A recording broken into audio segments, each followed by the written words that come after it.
here at the 7th Conference on Pathogenesis, Treatment and Prevention in Malaysia with the IAS, and a former IAS president, Pedro Cahn, who is from Huésped in Argentina. And we really appreciate your taking the time, just briefly, to cover a couple issues with us that stand out as important in your mind. The first was the WHO guidelines. I think, give us your take on that. I think it would be a good way to start. Well, I can give you my take because I was part of the writing committee, and it was a long process in which we reviewed the existing evidence, and after a lengthy debate, we were able to reach a consensus in regards to recommending treatment for everybody with 500 CD4s or less. But on top of that, regardless of the CD4 level, also for pregnant women, for patients that have active TB, active hepatitis B, and for kids below 5 years. And I think this is probably the most important move in the antiretroviral therapy history after the 1996 conference in which we gave birth to the triple therapy, to the heart combination. Because this means that on top of that, I omitted to mention that also the recommendation is for serodiscordant couples. And as you know, the definition of a serodiscordant couple, you could limit it to a person that is married with a the official document that you are married to another person, be it a lady or a gentleman.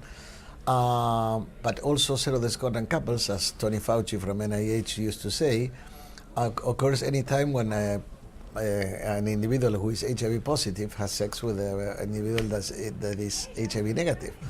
So I think this is the closest approach ever that WHO has made to the test and treat approach, which I think is the way we are ending in probably in that direction. Yeah, I probably think that in a couple of years, if you insist in interviewing me, as you do in every conference, and I will be obviously very happy to accept, probably we will be talking about test and treat approach. Yeah. So understand that I guess almost everybody would have assumed this would be where we'd end up. It's kind of a logical movement, like you said. But there was people on both ends in the dialogue and so forth. And I did hear the words heated dialogue or so forth. So I guess there was contention a little bit here. There was contention, but I think that even a little boy could understand that HIV is bad. Having HIV is bad. Having HIV for a long time is even worse.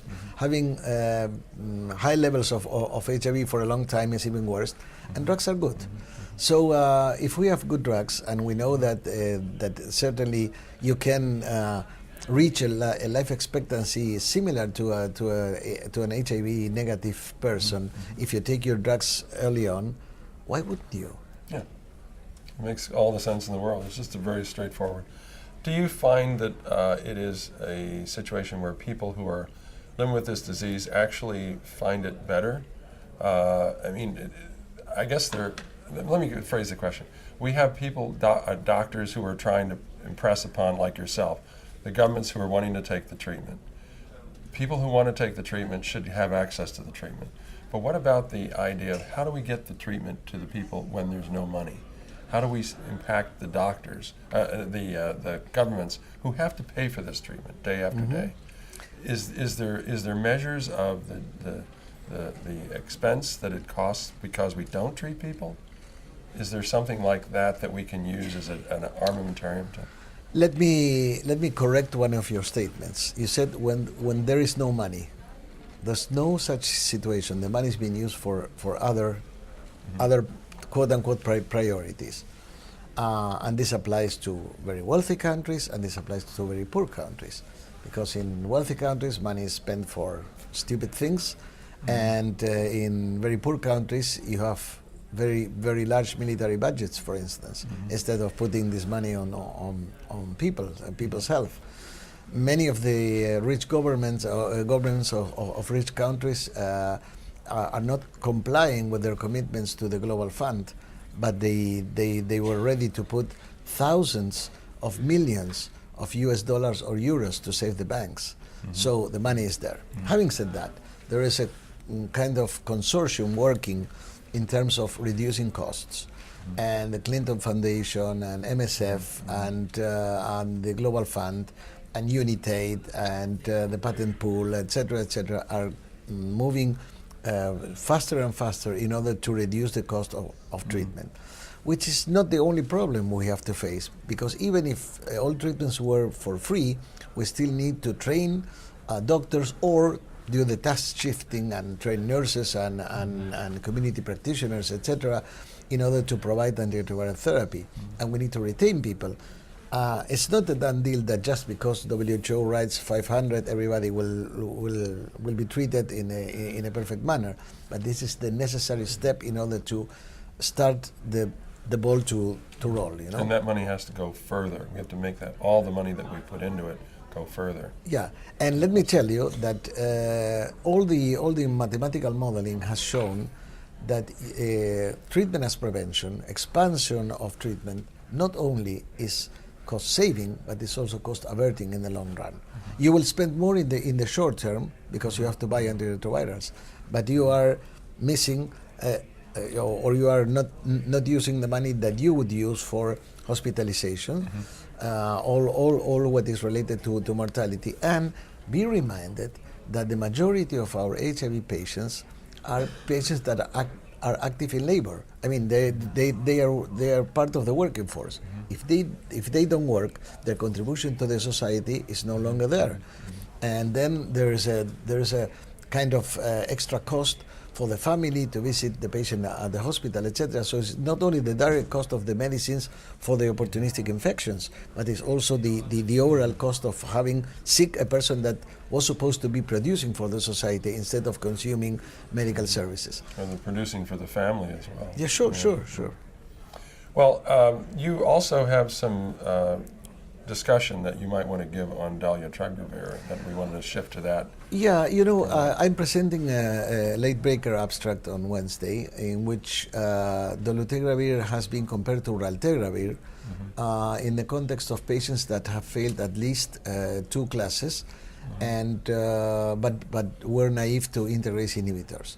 So as you know, we have 2 integrase inhibitors in the market now. One is Raltegravir, which is used twice daily, unboosted.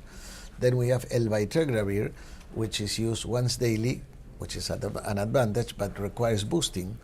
And that's the reason why it is combined in the quad pill or stribil with cobicistat and tenofovir FTC.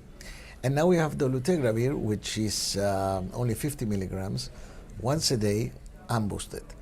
And in the trial that I am presenting on Wednesday, the comparison has shown non-inferiority for Dolutegravir in regards to the comparison to Raltegravir, but also statistically superiority in terms of the confidence interval. The 95% confidence interval is shift to the right. That means that superiority can be claimed in favor of Dolutegravir, which I think is a good thing because it's a new drug in our armamentarium and will help people to keep the virus controlled. Especially if they don't want to do the boosting.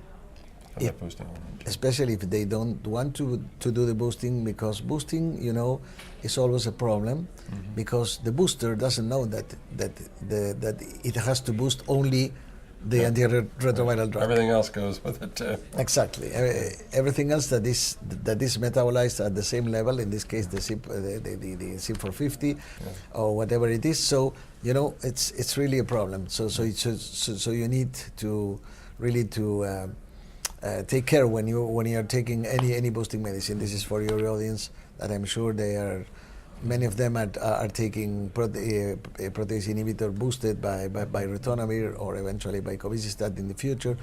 Excellent drugs, don't stop taking them, but be reminded that you shouldn't take any drug without consulting your doctor or at least enter into the web.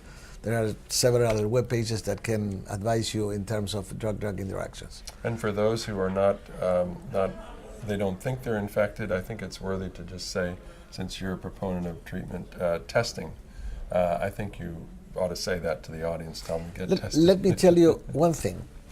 The majority of the people in this world is HIV negative. the majority. So why don't you get tested in order to confirm you're HIV negative? Just in case, if you're HIV positive, you better know it early, so you can be treated and enjoy the advantages of early treatment and have a safe life. Especially since that's in the guidelines now. Yeah, to sure, treat, sure. So it's WHO guidelines. Yeah, yeah. Thank you so much for your time. My Appreciate pleasure. it. Yeah.